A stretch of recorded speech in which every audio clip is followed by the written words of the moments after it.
Isang malamig na gabi yon. Ang lamig ay kumapit sa bawat sulok ng aming mansyon. Ang mga matataas na pader, ang malalaking bintana na nagpapakita ng nagkikislapang ilaw ng syudad. Lahat ay saksi sa isang pangarap na hindi pa namin nakakamit. Ang magkaroon ng sariling anak. Ako, si Elsa, at ang aking asawa, si Rolly, ay kapwa mayaman, oo. Ngunit ang kayamanan ay hindi makabili ng lahat. Ito ang paulit-ulit na sumasagi sa aking isipan habang nakatitig ako sa kawalan. Ang kamay ni Rolly ay mahigpit na nakahawak sa akin. Kumusta ka na, mahal? Ang kanyang boses ay malalim, punong-puno ng pag-aalala.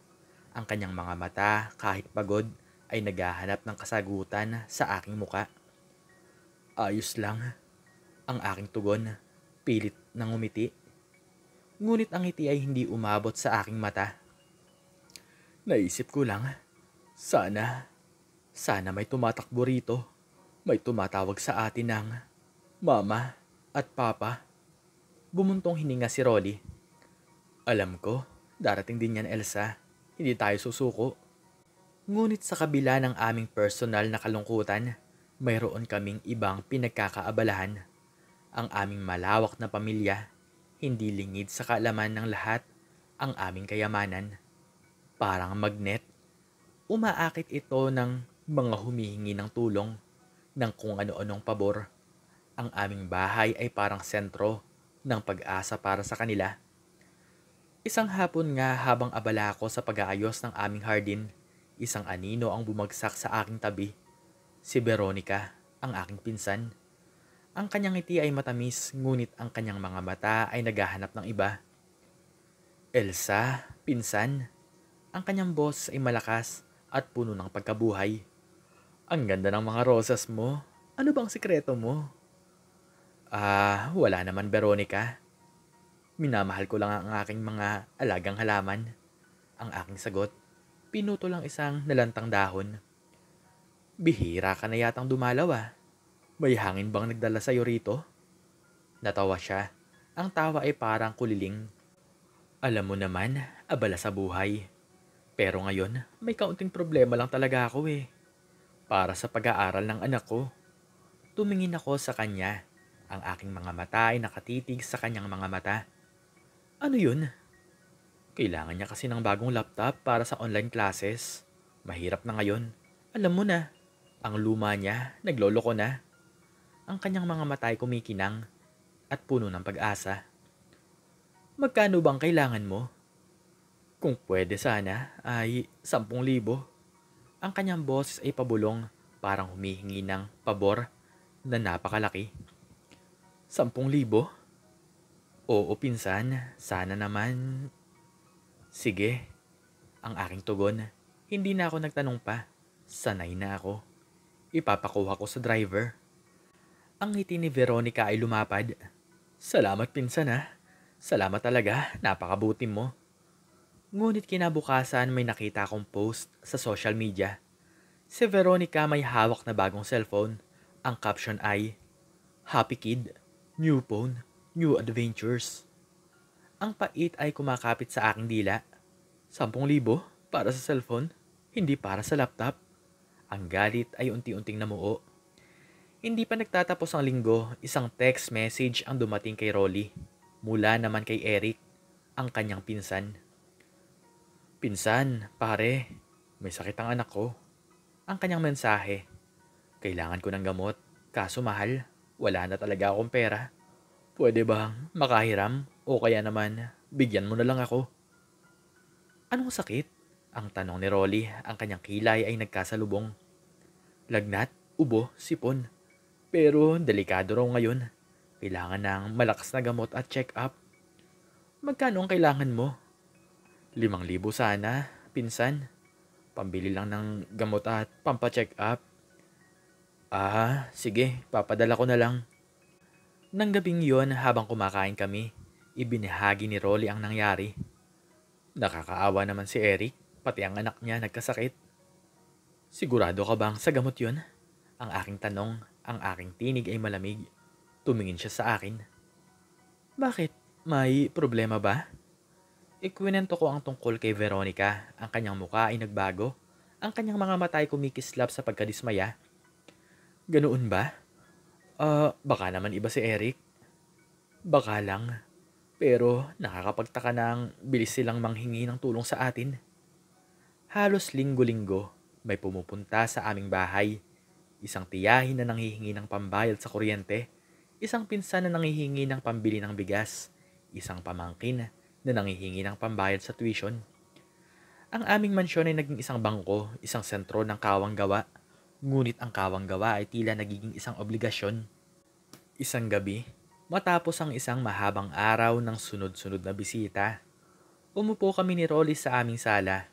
Ang katahimikan ay mabigat, puno ng hindi nasasabing mga salita. Elsa, napapansin mo ba? Ang boses ni Rolly ay mababa, halos pabulong. Ang alin? Parang iniaasa na nila sa atin ang buhay nila. Parang obligasyon na nating tulungan sila sa lahat ng bagay. Ang kanyang mga mata ay nakatitig sa akin, puno ng pagkabigo. Oo, para bang, para bang hindi na sila nagtatrabaho dahil alam nilang nandito tayo. Ang aking tugon, ang aking tinig ay mahina. At ang pinakamasakit ay parang hindi naman talaga totoo ang mga dahilan nila. Naalala mo si Veronica? Ang patuloy niya. At si Eric, ang aking idinagdag.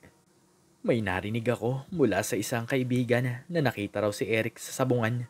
May hawak na malaking tumpok ng pera. Hindi raw para sa gamot ng kanyang anak. Ang aming mga mata ay nagtagpo, puno ng pagkabigo at galit. Nagkaroon kami ng isang epiphany. Para bang may takip na nabunot sa aming mga mata. Niloloko kami. Sinasamantala. Kailangan nating gumawa ng paraan, ang sabi ko. Ang aking mga kamao ay nakakuyom. Anong gagawin natin? Magpapanggap tayo. Ang aking ideya ay biglang pumasok sa aking isipan. Magpapanggap tayong naghirap, na nalugi ang ating mga negosyo, na naubos ang ating pera. Tumingin sa akin si Rolly. Ang kanyang mga mata ay naghahanap ng kasiguraduhan. Pero, paano? Magkukunwari tayong walang-wala para malaman natin kung sino talagang totoo sa kanila. Kung sino ang nagmamahal sa atin kahit wala tayong pera. At kung sino ang magtatago kapag wala na tayong maibibigay. Ang idinagdag ni Rolly. Kinabukasan kumalat ang balita. Hindi namin ito sinadya. Ngunit tila may mga ibon na nagbabalita. Ang aming mga negosyo nagkalugi-lugi. Ang aming mga ari-arian ay isinangla. Ang aming pera ay naubos. Ang kwento ay lumaganap na parang apoy sa tuyong damo. Hoy, narinig mo ba ang balita? Ang bulungan ay umabot sa aming mga tenga. Si Elsa at Rolly, nalugi daw. Kawawa naman sila. Ang dami pa naman nilang tinutulungan. Pero ngayon, sino naman ang tutulong sa kanila? Ang mga dating bisita ay biglang nawala. Ang aming telepono na dating walang tigil sa pagtunog ay tumahimik. Ang aming gate na dating laging bukas para sa sino mang humihingi ng tulong ay nanatiling sarado. Isang araw, nagpanggap si Rolly na nagkasakit. Ang kanyang mga mata ay malalim. Ang kanyang balat ay maputla. Elsa, pakiramdam ko, masama talaga ang pakiramdam ko. Ang kanyang boss ay mahina. Anong nararamdaman mo? Sumasakit ang ulo ko, nilalagnat ako, kailangan ko ng gamot. Tatawagan ko si Veronica, baka may alam siyang doktor. Ang sabi ko, kinuha ang aking telepono. Wag na, baka abala siya. Si Eric na lang kaya. Matagal na siyang hindi dumadalaw eh. Ang kanyang pigil. Sinubukan naming tawagan si Eric, walang sumagot. Nag-text kami, walang reply. Sinubukan namin si Veronica, ang kanyang telepono ay naka-off. Alam mo na, wala ni isa sa kanila ang nagpakita sa atin ng pagmamahal. Ang sabi ni Rolly, ang kanyang boses ay puno ng pait. Ang katotohanan ay parang isang matalim na kutsilyo na humiwa sa aming puso. Ang mga dating mababait na kamag-anak, ang mga dating laging nakangiti ay iniiwasan kami. Naglaho sila na parang bula. Pera lang talaga ang habol nila, ang sabi ko, at ang aking tinig ay halos hindi na marinig. Pera lang. Ang aming mansyon ay naging isang malaking tahimik na sementeryo ng mga alaala. Ang mga alaala ng mga tawanan, ng mga paghingi ng tulong, ng mga pilit ng ngiti. Ngayon ay tanging tunog ng hangin ang dumadaan sa mga bintana. Hindi na tayo magpapaloko sa kanila, ang sabi ni Rolly, ang kanyang mga mata ay nanginginig sa determinasyon. Hindi na tayo magbibigay ng kahit na isang sentimo sa kanila. Simula noon, binago namin ang aming buhay. Ang aming pera na dating pinagkakagastusan ng aming mga kamag-anak ay ginamit namin sa ibang paraan. Nagdesisyon kaming mag-ampon. Ito ang pinakamahirap na hindi namin nakamit sa natural na paraan. Isang umaga, isang maliit na anghel ang dumating sa aming buhay. Isang sanggol na may malaking mata at matamis na ngiti. Siya, si Anghel. Ang kanyang pagdating ay nagbigay ng bagong kulay sa aming mundo. Ang aming mansyon ay muling napuno ng tawanan, ngunit ngayon, ito ay tunay. Mama, ito ang unang naging salita ni Anghel. Ang kanyang maliit na kamay ay nakahawak sa aking pisngi. Ang init ng kanyang balat ay nagbigay sa akin ng kakaibang pakiramdam. Ang boses niya ay parang musika. Papa, ang sumunod niyang sinabi. Tumakbo patungo kay Rolly. Ang kanyang mga hakbang ay magaan at puno ng kagalakan. Ang aming buhay ay naging masaya. Ang aming pamilya ay naging buo. Ang aming kayamanan ay ginamit namin upang bigyan si Anghel ng lahat ng kanyang mga kailangan. Hindi lang sa material na bagay, kundi pati na rin sa pagmamahal at pag-aalaga. Ngunit ang mga lihim ay hindi kailanman nananatili. Unti-unting kumalat ang balita na hindi pala talaga kami totoong nalugi. Na nagpapanggap lang kami na ang aming kayamanan ay nananatili. Isang araw nagulat ako nang makita ko si Veronica sa aming gate. Ang kanyang ngiti ay pilit. Ang kanyang mga mata ay naghahanap ng pag-asa. Elsa, pinsan, kamusta ka na? Narinig ko ang balita. Tuwang-tuwa naman ako para sa inyo na hindi pala totoong nalugi kayo.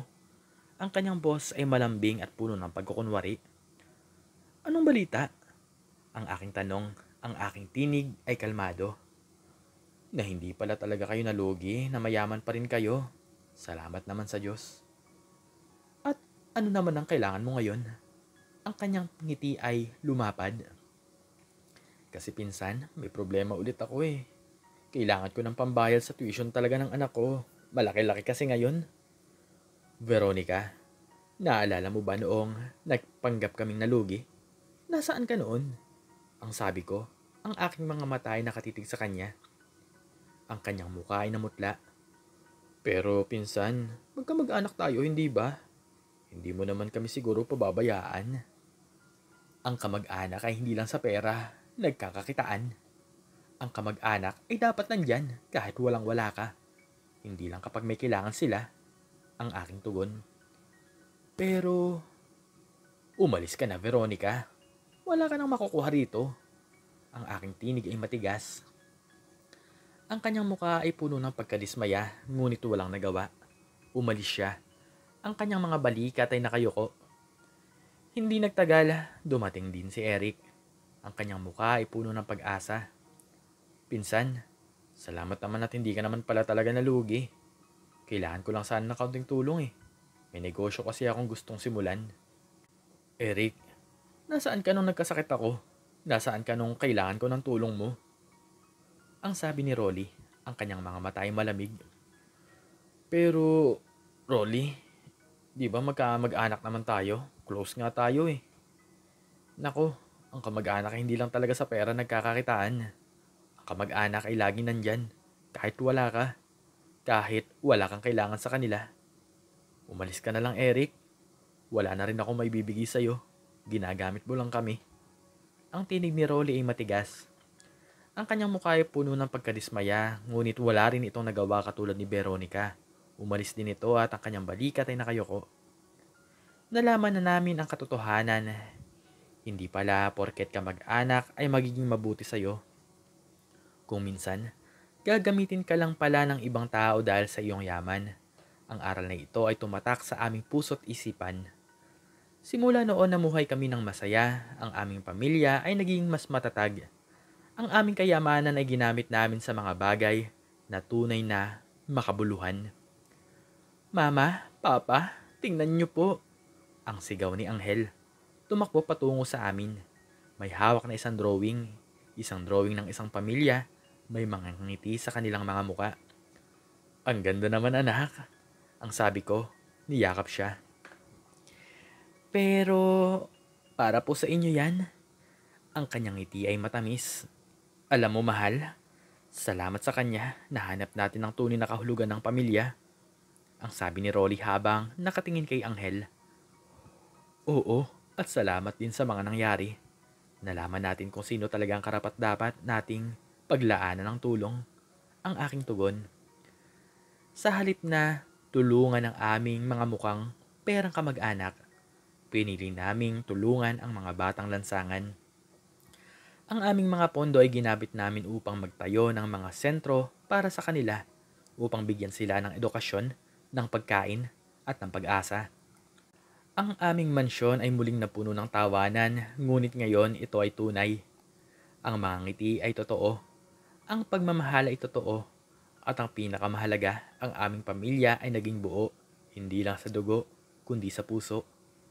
Ang mga aral na aming natutunan ay naging gabay namin sa aming paglalakbay. At sa bawat araw, nagpapasalamat kami sa bawat pagsubok na nagpatibay sa aming pagkatao at nagbigay sa amin ng tunay na kaligayahan. At hanggang dito na lamang po nagtatapos ang kwento ng mag-asawang Elsa at Rolly. Makikicomment naman po sa baba kung ano po ang inyong natutunan. Muli ay maraming salamat po at God bless us all.